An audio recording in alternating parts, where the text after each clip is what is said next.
சஹீஹுல் புகாரி.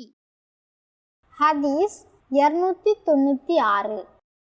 ஒருவர் தம் மனைவி குளிப்பு கடமையான நிலையில் தம்முடன் நெருங்கலாமா?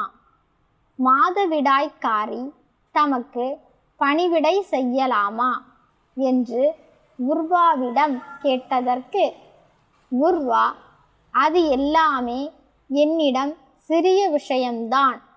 என் மனைவியர் எல்லோருமே எனக்கு பணிவிடை செய்வார்கள்.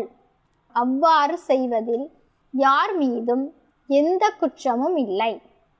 ஆயிஷா ரலியல்லாஹு அன்ஹு அவர்களுக்கு மாதவிடாய் ஏற்பட்டிருக்கும் நிலையில் அவர்கள் நபி ஸல்லல்லாஹு அலைஹி வஸல்லம் அவர்களின் தலைமுடியை சீவி விடுவார்கள் என ஆயிஷா ரலியல்லாஹு அன்ஹு என்னிடம் கூறினார் என்றார் என ஹிஷாம் அறிவித்தார்.